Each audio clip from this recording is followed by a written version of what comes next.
سورہ فاتحہ جو قرآن مجید کی سب سے پہلی سورت ہے، قرآن پاک میں لکھنے کے اعتبار سے بھی اور مکمل طور سے نازل ہونے کے اعتبار سے بھی سب سے پہلے مکمل سورت جو نبی کریم صلی اللہ علیہ وسلم پہ نازل ہوئی وہ سورہ فاتحہ ہے، اور قرآن پاک میں سب سے آگے جسے لکھا گیا، سب سے پہلے جسے لکھا گیا وہ سورۃ الفاتحہ ہے۔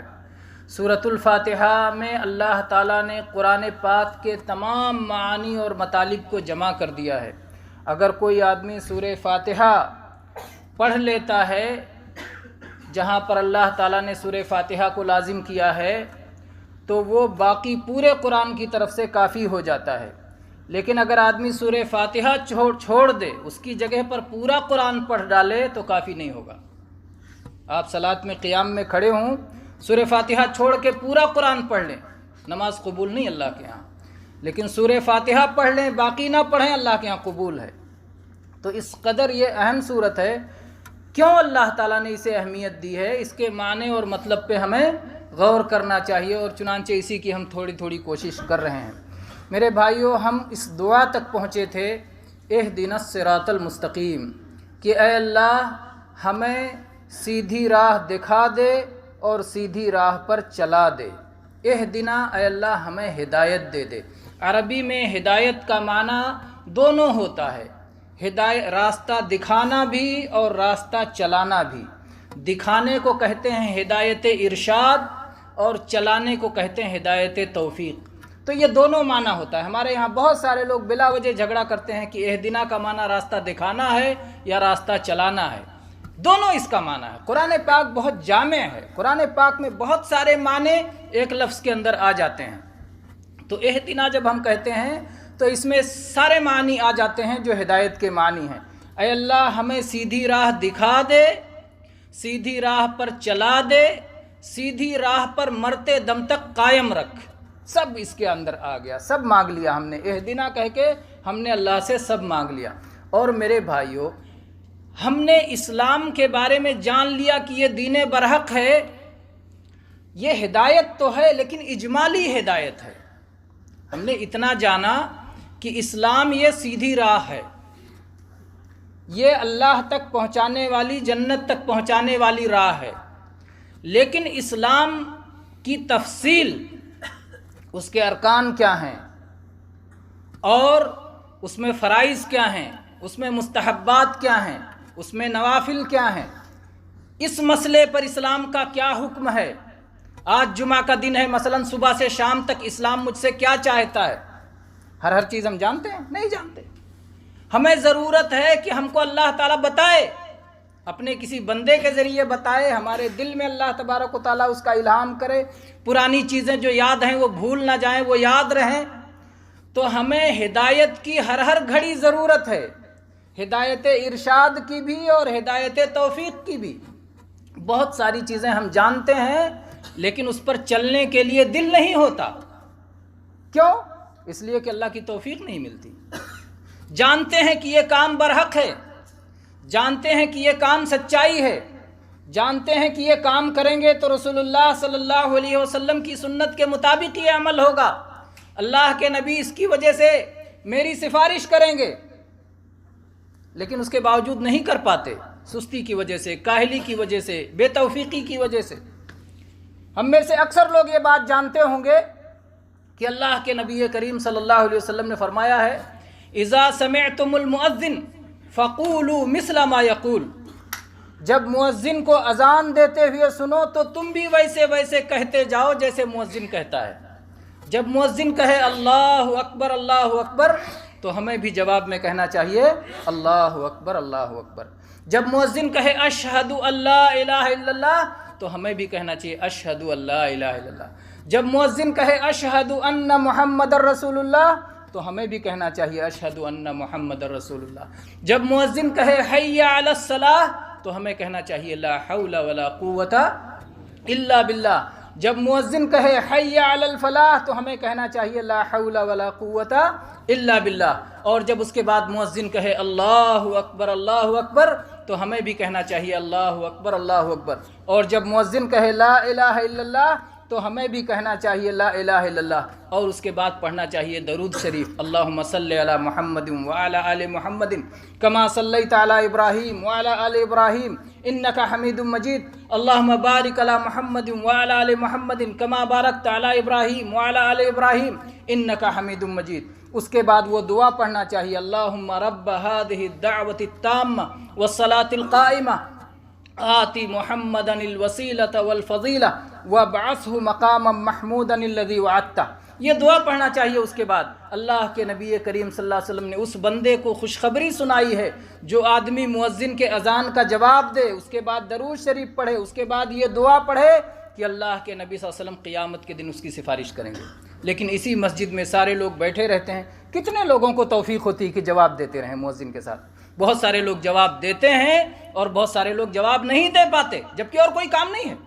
وضو کر کے آئے ہیں، جمعہ کے لیے تیار ہو کے آئے ہیں، اللہ تبارک و تعالیٰ کی رضا حاصل کرنے کے لیے آئے ہیں، نبی کریم صلی اللہ علیہ وسلم کی پیروی میں آئے ہیں، نبی صلی اللہ علیہ وسلم کے راستے پہ چلنا چاہتے ہیں، آپ کی محبت میں آئے ہیں، کفر اور شرک سے نفرت کی وجہ سے آئے ہیں۔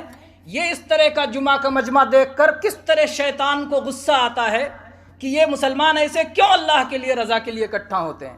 شیطان، منافقین، مشرکین، کفار، ملحدین، زندیق، کتنا ان کے دل میں کتنی تکلیف ہوتی ہے، وہ اس سے کتنا چڑھتے ہیں۔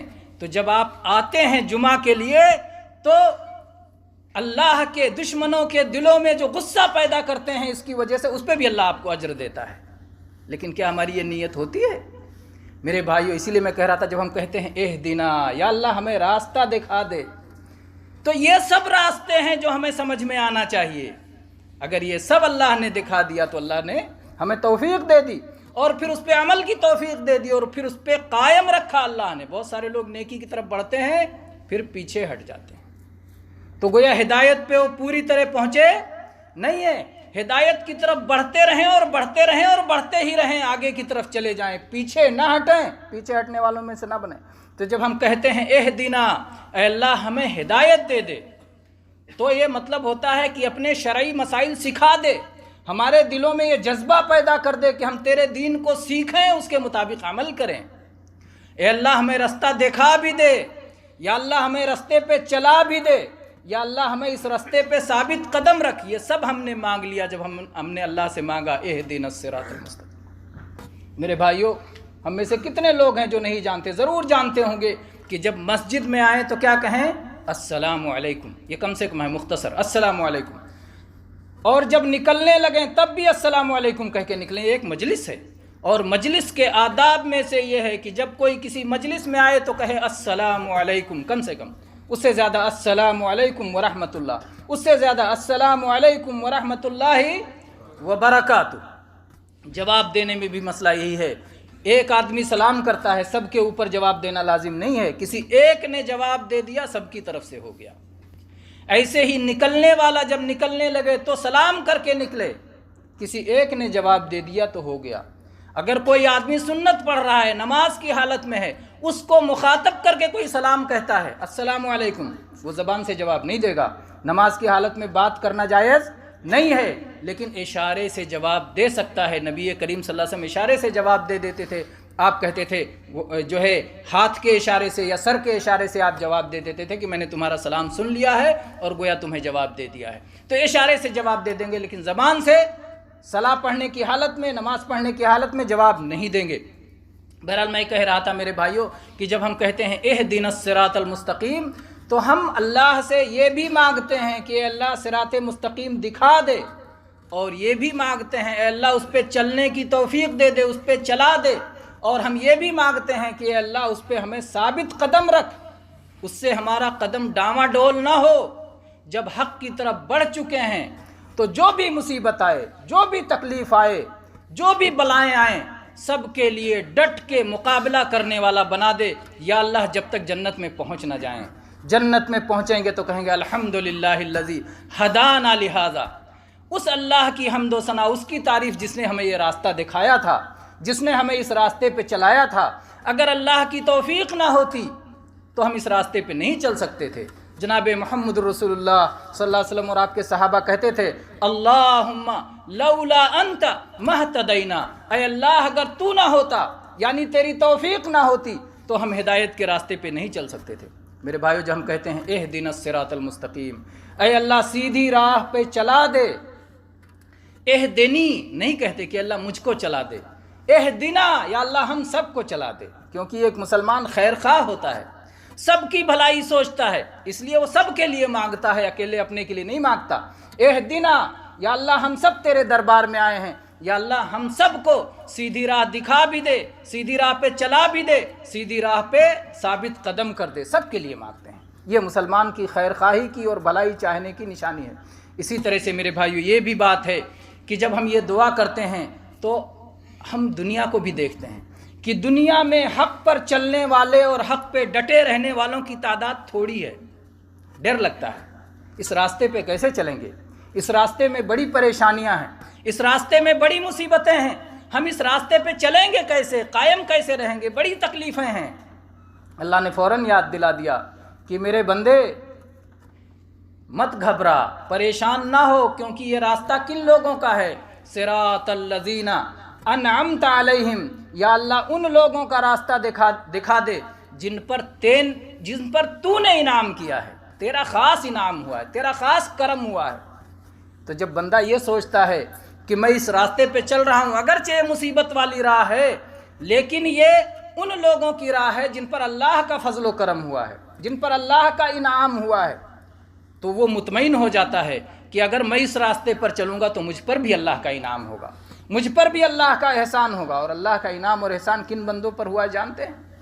اللہ تعالیٰ نے قرآن پاک میں دوسری جگہ پہ ارشاد فرمایا وَمَن يُطِعِ اللَّهَ وَالرَّسُولَ فَأُولَٰئِكَ مَعَ الَّذِينَ أَنْعَمَ اللَّهُ عَلَيْهِمْ مِنَ النَّبِيِّينَ وَالصِّدِّيقِينَ وَالشُّهَدَاءِ وَالصَّالِحِينَ وَحَسُنَ أُولَٰئِكَ رَفِيقًا۔ جو لوگ اللہ کی بات مانتے ہیں، جو لوگ رسول اللہ صلی اللہ علیہ وسلم کی بات مانتے ہیں، یہ لوگ ان لوگوں کے ساتھ ہوں گے جن پر اللہ کا انعام ہوا ہے، یعنی انبیاء کرام کے ساتھ، یعنی صدیقین کے ساتھ، یعنی شہیدوں کے ساتھ، یعنی صالحین کے ساتھ۔ تو یہ چار وہ بندے ہیں جو اللہ جن سے محبت کرتا ہے، اللہ تعالیٰ نے جن کو اپنے مخصوص بندے بنائے ہیں، جو اللہ کے منتخب بندے ہیں، جو اللہ کے پیارے ہیں، ان کا ہمیں ساتھ ملنے والا ہے اگر ہم صراط مستقیم پہ چلتے ہیں۔ صراط مستقیم کسے کہتے ہیں میرے بھائیو؟ صراط مستقیم یعنی سیدھا راستہ۔ سیدھا راستہ کس کو کہتے ہیں؟ ایک نقطے سے لے کر اگلے نقطے تک، ایک ابتدا سے لے کر منزل تک، وہ راستہ جو کم سے کم وقت میں، کم سے کم محنت کے ساتھ، کم سے کم مال خرچ کر کے ہمیں منزل پر پہنچا دے۔ اگر ایک دم یہاں ایک نقطہ ہے، یہاں ایک نقطہ ہے اور آپ نے سیدھی لکیر کھینچ دی تو کم سے کم وقت میں آپ یہاں سے وہاں پہنچ جائیں گے۔ لیکن اگر ٹیڑھا بیڑھا جانا ہو تو وقت زیادہ لگے گا، محنت زیادہ لگے گی، دیر سے پہنچیں گے، مشکلات آئیں گی۔ لیکن بالکل سیدھی راہ ہو تو کم سے کم وقت لگتا ہے، کم سے کم محنت لگتی ہے، کم سے کم مال خرچ ہوتا ہے۔ تو ہم کہتے ہیں یا اللہ کم سے کم محنت میں ہمیں منزل مل جائے، یا اللہ کم سے کم محنت میں ہمیں تیری رضا مل جائے، ایسی راہ دکھا دے۔ صراط المستقیم، یہ صراط مستقیم کیا ہے میرے بھائیو؟ یہ صراط مستقیم توحید ہے، ایک اللہ کی ہی عبادت کرنا، اس میں کسی کو شریک نہ کہنا۔ اللہ نے قرآن پاک میں اس کو بتایا، اللہ تعالیٰ نے فرمایا وَأَنِ اعْبُدُونِي هَذَا صِرَاطٌ مُسْتَقِيمٌ، وَأَنِ اعْبُدُونِي اور میری ہی عبادت کرو، هَذَا صِرَاطٌ مُسْتَقِيم، یہی سیدھی راہ ہے۔ سیدھی راہ کیا ہے؟ صرف ایک اللہ کی عبادت ہو، رکوع اللہ کے لیے، سجدہ اللہ کے لیے، دعائیں مانگو تو اللہ سے مانگو، مدد مانگو تو اللہ سے مانگو، مصیبت میں پکارو تو اللہ کو پکارو، سر جھکاؤ تو اللہ کے لیے، قربانی کرو تو اللہ کے لیے، ذبح کرو تو اللہ کے لیے، کوئی بھی عبادت صرف اللہ کے لیے کرو، یہی سیدھی راہ ہے۔ اور جو آدمی اس سے ہٹ گیا، سیدھی راہ سے ہٹ گیا، جس نے اللہ کے سوا کسی اور سے مدد مانگنا شروع کیا، کسی اور سے دعا مانگنا شروع کیا، کسی اور سے امید لگانا شروع کیا، کسی اور سے ڈرنا شروع کر دیا، کسی اور سے لو لگانے لگا، کسی اور کے لیے ذبح و قربانی کرنے لگا، سیدھی راہ سے ہٹ گیا۔ سیدھی راہ کیا ہے؟ صرف ایک اللہ کی عبادت کا راستہ، لا الہ الا اللہ کا راستہ، توحید کا راستہ۔ اللہ تبارک و تعالیٰ سے دعا ہے کہ اللہ تبارک و تعالیٰ ہم سب کو سیدھی راہ کی توفیق سمجھ عطا فرمائے سیدھی راہ کی پر چلنے کی توفیق عطا فرمائے اور سیدھی راہ پر مرتے دم تک قائم رکھے۔ اقول قولی ھذا واستغفر اللہ لی ولکم من کل ذنب فاستغفروہ انہ هو الغفور الرحیم۔